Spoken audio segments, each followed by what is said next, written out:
Hello again. In this lesson we'll talk about using variables in C#, what they are, how to declare them, and I'll explain what data types are and how they fit into the picture, how to convert values from one data type into another, and so on. And then we're going to talk about the difference between statements and expressions and look at the different types of each. So let's get started right now. And we'll start by talking about one of the building blocks of code, variables. If you remember back to high school algebra, you might remember a problem that looked a little bit like this. X equals 3, y equals x plus 7, so what does y equal? Now in this problem we can see that there's two variables, x and y. Since x is assigned to the value of 3, we can easily see that y would then have to equal 10. And at their essence, these variables simply represent some value. You can think of them as like buckets that contain a value or represent a value.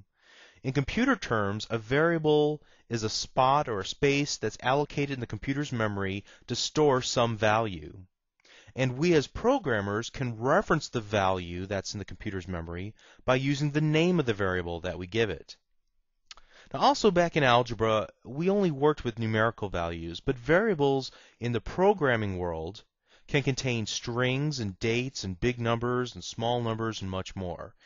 In order to know how big or small to make that bucket in the computer's memory, we have to declare the variable in order to tell the computer what size of information we expect to store in there. So let's get started with this lesson by going and creating a new project so we can write some sample code. We'll call this project Lesson 04, and we'll select OK.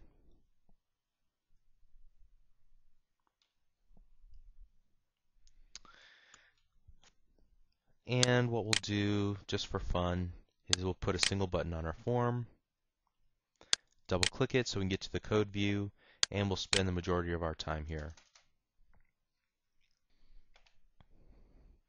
Declaring a variable is pretty straightforward. All you need to do is, first of all, define what data type that we'll use. In this case, we'll use the data type of string. We'll talk about data types in just a moment. And then give the variable a name. In this case, we'll call this my string variable, and we can name it anything that we want to name it as long as it doesn't conflict with the exact spelling of an existing variable or some object within the .NET framework or something along those lines. You don't have to remember what those are because Visual C# 2005 Express Edition will tell you if you used a name that's already in use by some other object or in use by Visual C# or the .NET framework. So don't worry about that for now. We can also create another version of a variable, and that is called an initialized variable, where you're basically taking two steps in one line of code. So in this case,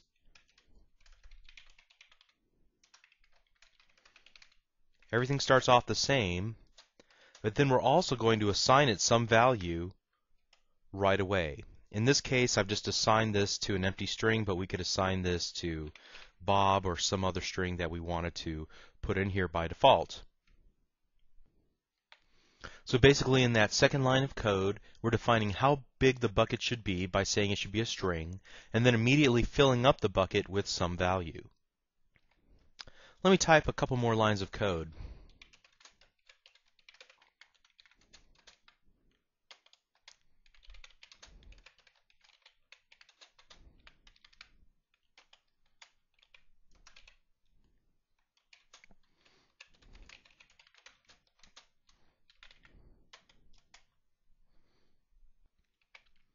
So in the first two lines of code, we created two variables and each of their types are strings.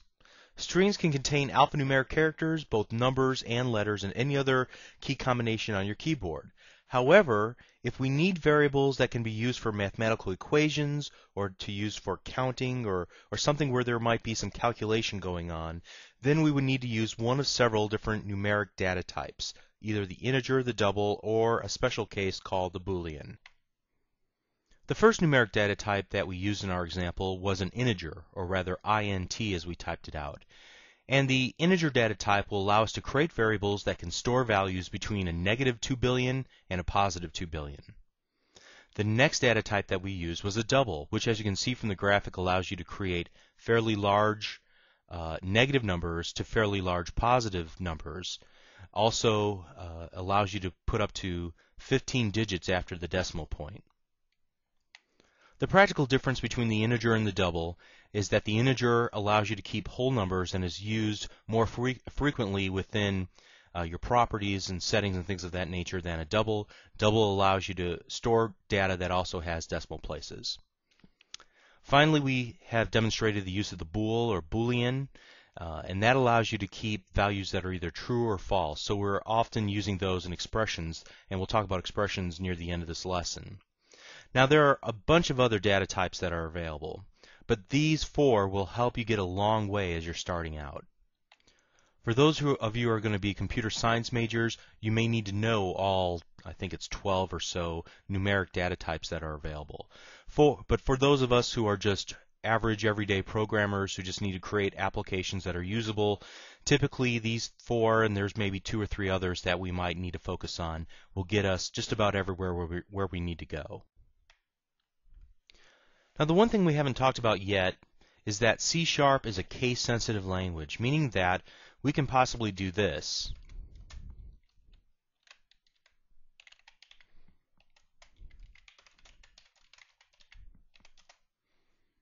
And even though these two variables are spelled exactly the same, by virtue of the fact that we used a capital V in value in the second variable declaration means that these are two different variables. So this can be pretty tricky. It can be a gotcha, and you should be very cognizant of what you're typing out. You need to be consistent and cautious whenever you're declaring and using variables that you create. Now the good news is that the code view will try to help you out as much as possible by correcting any capitalization mistakes that it can, but the bad news is that there might be situations where you're on your own, just like this situation, where you've declared two variables with very similar names. So the best advice is to always be aware of what you're typing and why you're typing it. Let's take a moment to talk about strings since we glossed over them just a moment ago. Whenever we type in a string like we did in the Hello World application, you remember we typed in the word Hello World in the message box and then we put quotation marks around them. Why did we use the quotation marks? Why do we do that? Well, it's really simple. It helps the C# compiler distinguish between a string literal versus a variable name. Well, we've already been talking about variable names, so the question is, what is a string literal? And it's basically any fixed set of numbers and letters that are arranged together that need to be displayed somehow. So here's one way to make the distinction. The variable is the bucket, and the string literal is what can go into the bucket. A string literal can be a message that we want to display to the user like we did in the Hello World application. It can be values that we want to save into a file or in a database. It could contain the file location that we want to save into, or it could be any other text that has some meaning within our application, whether to the user or to be saved off or whatever the case might be. So just for fun, let's consider this short example to make the distinction between the two. I'm going to create a variable called hello, and then I'm going to assign our variable, our bucket, called hello, equal to a literal string, hello. Then we'll do this.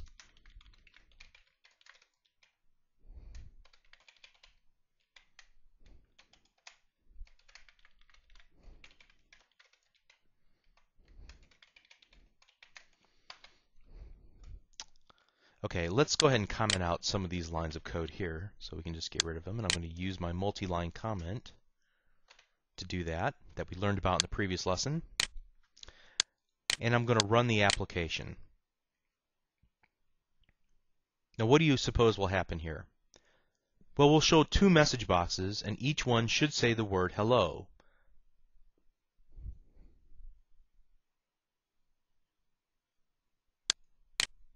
There's the first one, and there's the second one.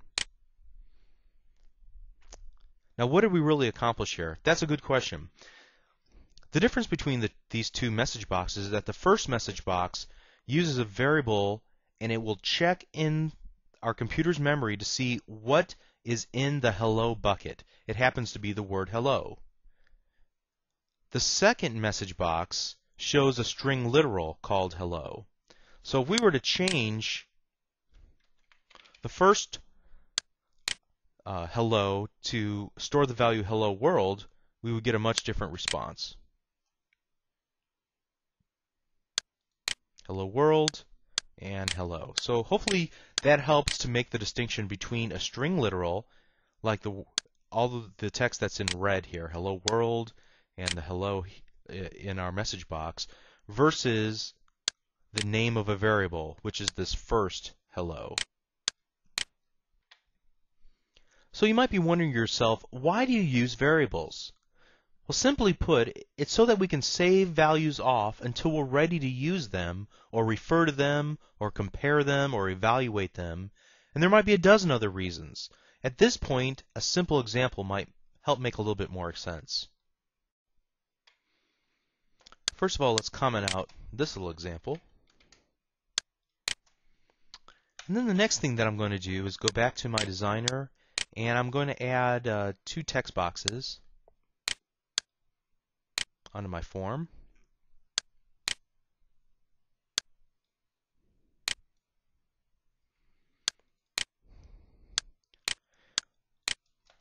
And here what I'm going to do is declare 2 variables.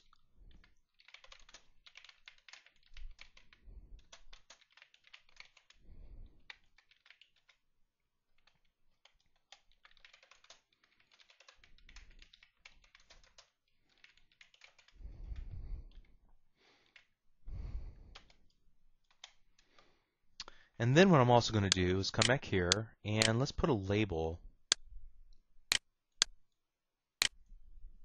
And let's stretch this out. Well, I think it's auto stretch, so we'll be fine there.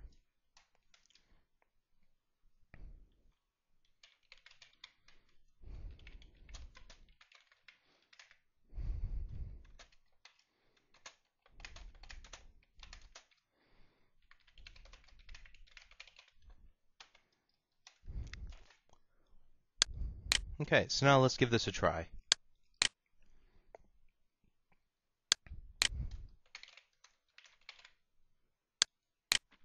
Okay, notice what happened. Whenever I clicked the button event, it grabbed off the value from the first text box and the second text box and concatenated them together along with an empty space, which gave me the ability to put Bob and Tabor together onto the same label. Now, admittedly, this is still a fairly simple example, but we were able to store off values from our text boxes and then refer to them at some point in the future in order to display them back to the end user, or maybe we save them to a database, save them to a file, whatever the case might be. It's also available to us for processing, for making changes to it, and so on. Okay, so that's a pretty simple example, so let's move on.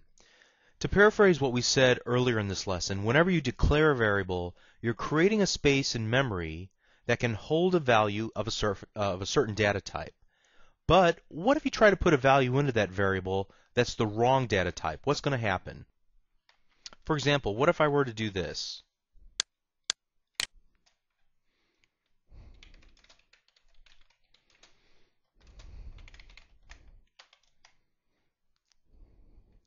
Let's comment out the rest of this.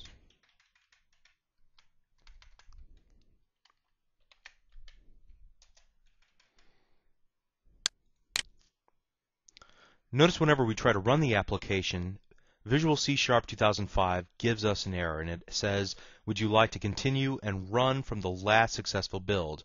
We're going to select the No button because we don't want to run from the previous build. We want to run from this from the code base that we're currently working on. And the error list pops open, and notice that it gives us a description of the problems within our code. It found one error, and it says it cannot implicitly convert type string to integer. So it had a problem trying to convert the word Bob into a numeric value. Let's try the opposite. Let's do this. String equals 3.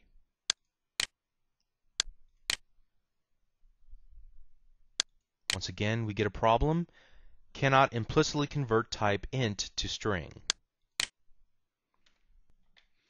Let's try another experiment as well. Let's go back to making this an integer, and then let's create a double.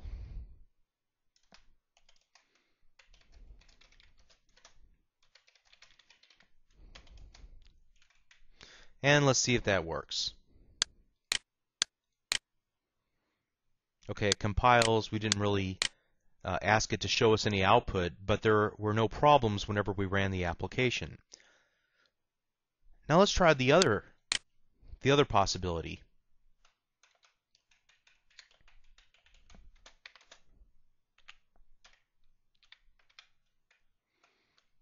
And change this around,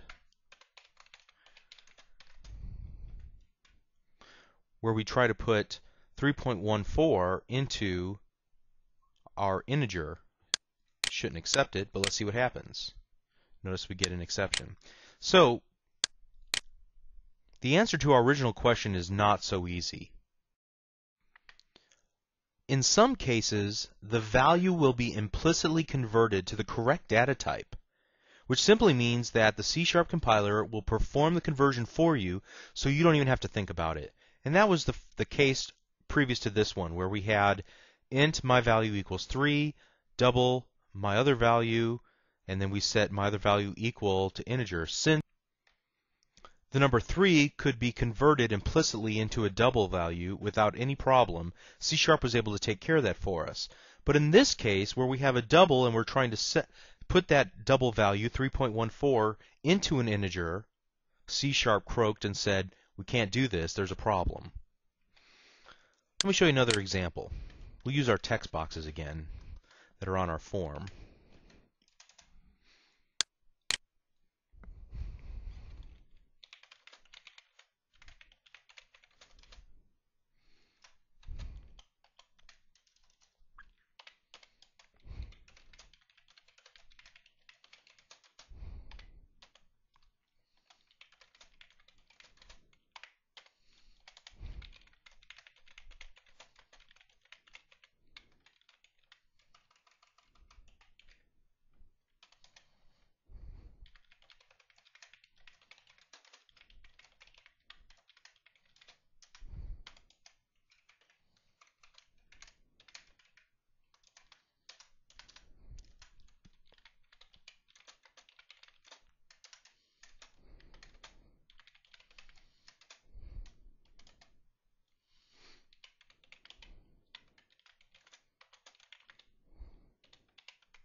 All right, first of all, do you think this is going to work in the way that we have it typed in right now?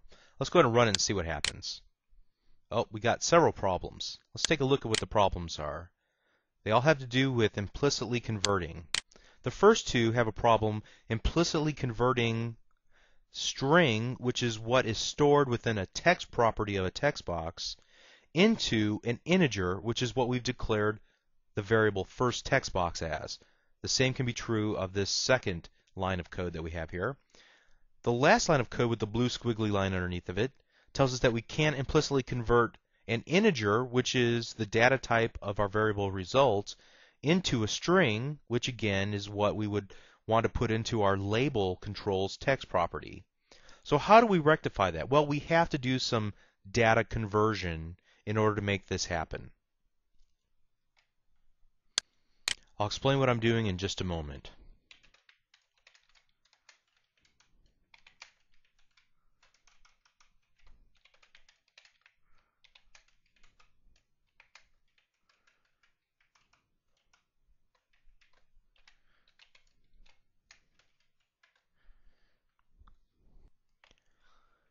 Okay, what I've done is just called an explicit conversion, which means that you have to write the code to perform the data conversion.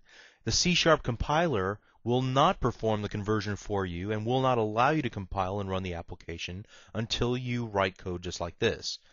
Now, this is where things get tricky because this might not make a lot of sense at the moment. So just take what I'm about to say at face value, and later on in your learning you'll understand the why instead of what I'm about to show you, which is the how. If you want to convert a string value into a numeric value, you simply enclose the string variable or the string literal with one of the following, either like I've done here, int.parse, and then use parentheses around it. That will take whatever the string is and parse that string and try to make it into an integer value explicitly, performing the conversion that you've requested. Now, if it can't perform the conversion, say for example somebody typed the word Bob in the text box, then you'll have a runtime exception. We'll talk about exceptions much later in this series of lessons. Now the second example, the one at the bottom, the result.toString. This will take some numeric value, whether it's a integer or double or a Boolean, and it will attempt to convert that value into a string. Now that should probably be more successful because the string's a little bit more liberal about what values can be inside of it. So this probably won't throw an exception no matter what you throw at it, for the most part. Now let me just say this, we used integer.parse or int.parse. We could also use double.parse or bool.parse, depending on what we're attempting to accomplish. Let's run our application.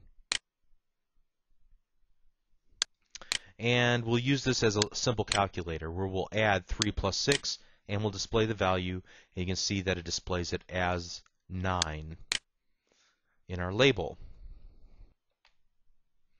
Now if you'd like to learn more about how this works, the why behind what's going on here, you'll need to understand the difference between static and instant references to objects, which is a little more advanced, so I didn't want to get into that. We'll begin to cover objects and references in Lesson 6. So just hang in there, and perhaps this is going to make a little more sense as to why I use the .parse method or the .toString method in order to perform a conversion. At this point, I just recommend that you keep in mind that in order to perform a conversion, that you're going to need to use one of these methods, just like I did right here. Just for fun, let's go ahead and break our application like we said we would a moment ago. And here I'll type Bob, and here I'll type the number 6. So what we'll try to do is 6 plus Bob, and what we'll wind up getting is a big problem. And the nice thing about Visual C# 2005 Express Edition is that it will attempt to explain the exact nature of the problem. It'll say the input string wasn't in the correct format. It expected to find a value in the text box that could be easily converted into an integer value. Because we used int.parse, we would expect to see that value in there before we assigned it into our integer data typed variable called first text box. So we can read through the troubleshooting tips that we have here. We can look at the detail of the problem, or we can copy the exception detail to the clipboard if we want to post it on a forum or in a request for help from a friend or on a forums or whatever the case might be. So we're going to go ahead and close this down and stop the execution of the application. I just wanted to show you what that would look like. So at this point, we've written a very fragile application, and obviously we would need to do a little more checking, a little more validation before we attempted to do this data conversion of what's in a text box into a more restrictive data type that only accepts numeric values. Let's finish up this lesson with some terminology that we're going to need for the next lesson. Let me comment out some code here. Okay, here we go. Let's do this. Okay, now let's run our application to see if this works. And we get our problem trying to compile the application. Let's see what the problem is. In the error list, we get the message that only an assignment, call, increment, decrement, and new object expression can be used as a statement. So what does this mean? Why did we get this error whenever we try to compile the application? Well, the reason is because x plus 3 is not a statement, but rather it's an expression. In other words, it's only half of what C# needs in order to execute this line of code. Put another way, it doesn't really do anything. As we saw from the error in our error list, a valid statement can consist of some sort of assignment, like x equals 3, or a call, like messagebox.show hello world, which we use in our first example. It can be an increment or a decrement of the variable, like x++ or minus x, or it can be a new object expression, which we'll talk about in Lesson 6. So let's hold off on that one for a while. But as you can see here, we haven't done any of those. All we've done is just try to use x plus 3, but we didn't assign x plus 3 to anything.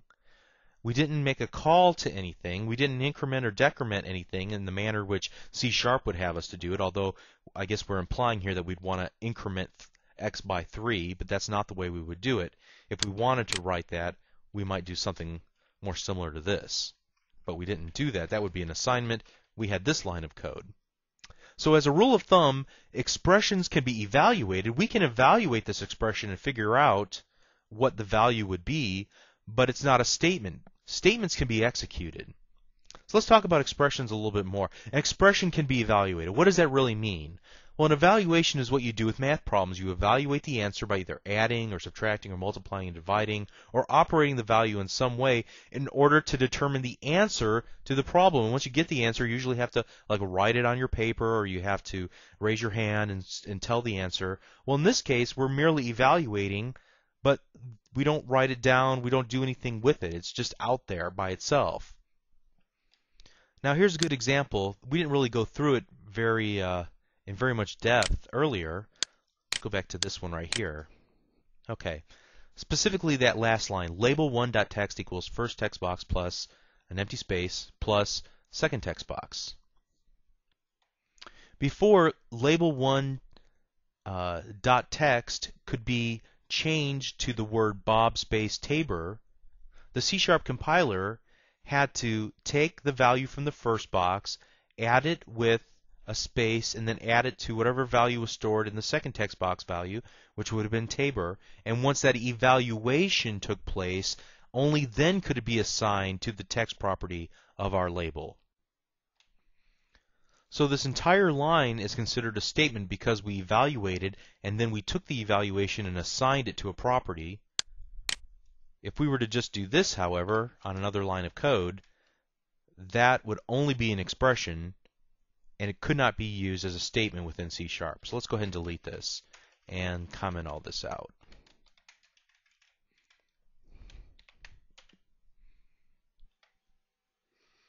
Now, I wanted to make this point about evaluating expressions because it's something that we'll be using quite a bit in the next lesson on branching and iteration statements. In those cases, we're going to be doing a different sort of evaluation. We're going to be evaluating to see whether an expression evaluates to be true or false. So, just as a quick warm-up to the next lesson, let's go through a few examples. First of all, is 3 less than 2? True or false?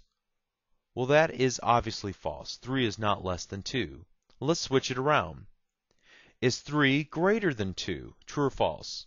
Well, that expression rather, is true. Okay, let's go on to the next one. Given that integer x equals 3, x equals 3, true or false? Well, that is true. Now let me explain some of the operators that are being used here. A single equal sign is used for assignment. A double equal sign is used for evaluation. Another way to think about it is that a single equal sign is used for telling. I am telling x to store the value 3. A double equal sign is used for asking. I'm asking whether or not the value of x equals 3. Okay, so just keep in mind that in C#, unlike other programming languages, there are different operators used for assignment and evaluation. Okay, one last one. Given that x is equal to 4, is x not equal to 3, true or false? Well, that would obviously be true. And just to explain the operator that's used here, the exclamation point combined with the equal sign evaluates to not equals. So in that case, the answer is true. 4 is not equal to 3. Okay, so we learned about a couple of new operators that we can use to evaluate an expression. And now you're ready to move on to the next lesson and apply some of this newfound knowledge to branching and iteration statements. If you enjoyed watching this video, please visit www.learnvisualstudio.net to download and watch over 400 videos just like this one aimed at all skill levels on many different topics related to C#, Visual Basic.net, ASP.net, and more. Thank you.